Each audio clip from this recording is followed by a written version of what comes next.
Speaking of going off, this player goes off and it went off 1, 2, 3, 4 times, and it resulted in him being on a new team every single time he's done it. Oh my God. James Harden was traded to the LA Clippers for a bag of peanuts, Cheetos, and bubblegum, and some draft picks. And I guess now, because this happened this morning or sometime this morning when I saw it when I was out walking, does this make the Clippers a top 4 team in the West? Not to me. Hell no. I looked at James Harden like a detriment to any way he goes. He what has he done in the playoffs? Nothing. So in saying that, I can't really get behind this move. Plus, I look at that team. You already got ball dominant players all around him. You got Kawhi, PG, you got Paul George, Westbrook. You got Westbrook, you got Terrence Mann coming off the bench. Where does he fit with the current roster? You know what I'm saying? How is he going to work with this unit? Now, I'm not saying that they can't figure it out, 2 and 2 on the court at the same time.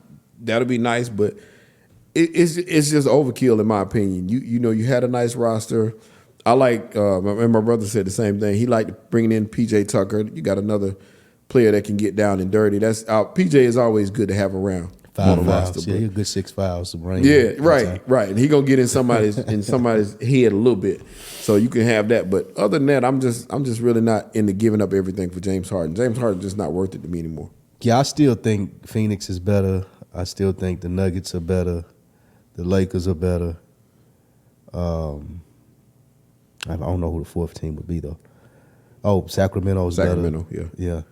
So I don't think it's a bad move for LA. Like, you can get a talent like James Harden, but the problem is the last 3 stops. I forced a trade in Philly. I forced a trade in Houston. OKC, no, but how is that going to work out at this stage in the career with a Russ or with PG or with Kawhi Leonard? Like, those are 4 crazily different personalities. So I don't know if Ty Lue going to be able to tie that all together, but I wouldn't trust it in the play. I'm not trusting them to be like LeBron James and Anthony Davis if they're healthy.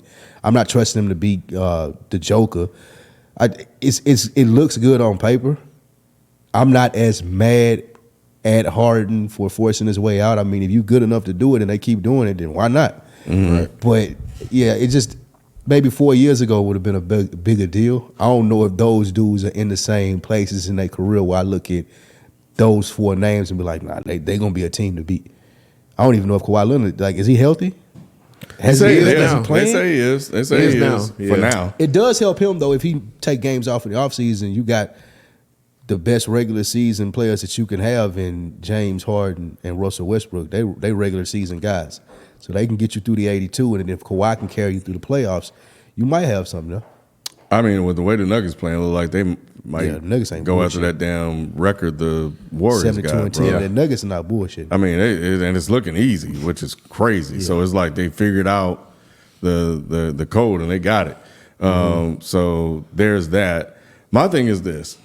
I said it in the chat and I will say it on here, on air.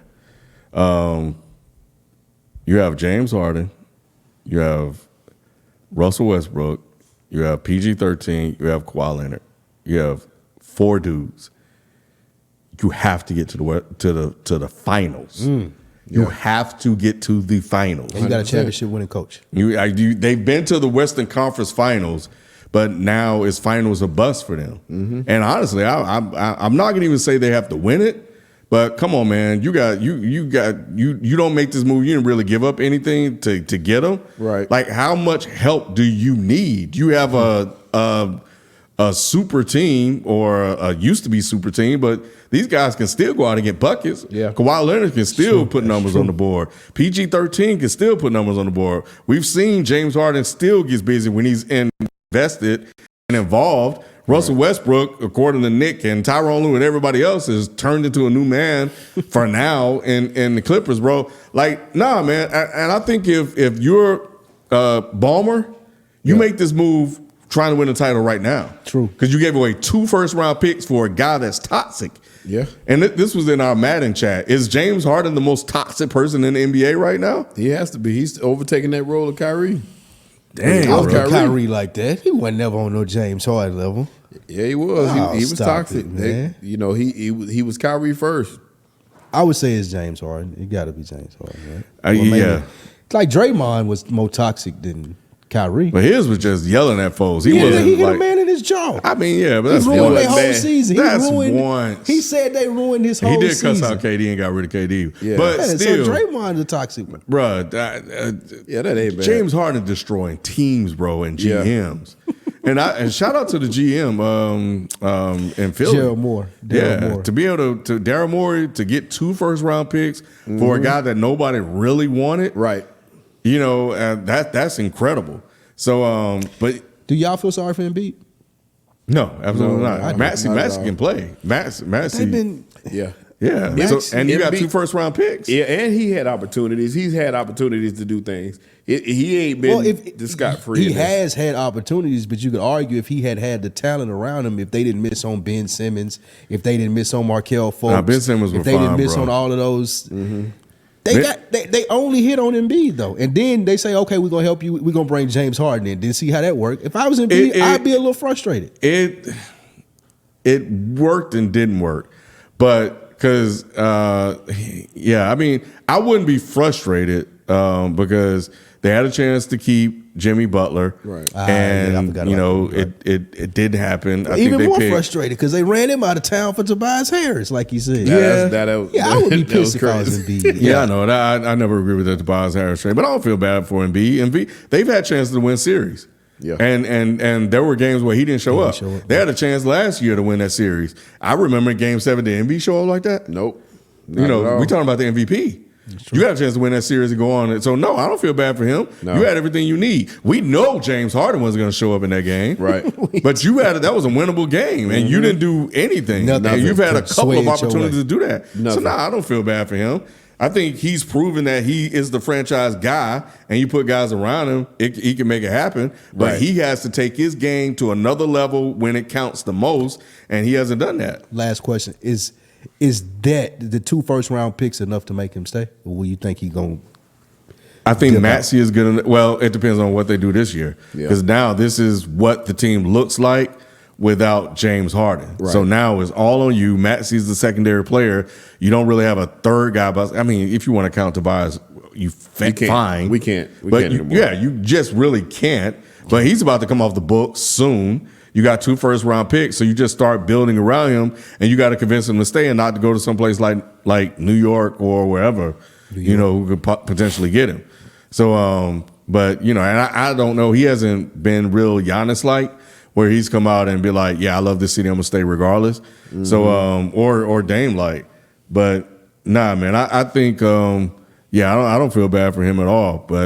But I like Maxey. Maxey can play. Yeah, I think they found one with him. So, you know, I think that's on him. But and I think that's for Philly. So you got Embiid, you lock him up, and you go get you some young guys that can play. Right. So maybe you get that white guy that they loving so much, Cooper Flog. Yeah. What's his name? Flag. Flag. Yeah, Flag. maybe he'll be Flag. coming out sooner or later. Cooper with a K. But yeah, but nah, man, yeah, Lou, man, bro, everybody been trying to hype Lou up, bro. So now you got to do it. Yeah. No excuses. I don't care how good Denver is, because Nick put this in the chat. Yes. Nobody's beating Denver. Nah, if you have those 4 guys, Yeah. You should be able to compete. you should be able to beat Denver. Right. That's the whole reason to get. That's the whole point in getting them. Yeah. Yes, true. Exactly. You make this move because the only way we can do is to try to overpower this guy. Yes, and we gonna get 5 guys that can do a lot of Gunners. different things. We that gonna will have all stud. gunners. There's no excuse for that. None. So I know you're listening, Nick. Stop that. Stop trying to hedge your bet and create excuses for your man, because he's been a failure since he got to L.A. Right. And he been hyping him up this whole He's been hyping him up this time. whole time. But he said he done with the Clippers. Yeah. He said it was last year. So we'll see if he hold true to him now. But nah, man.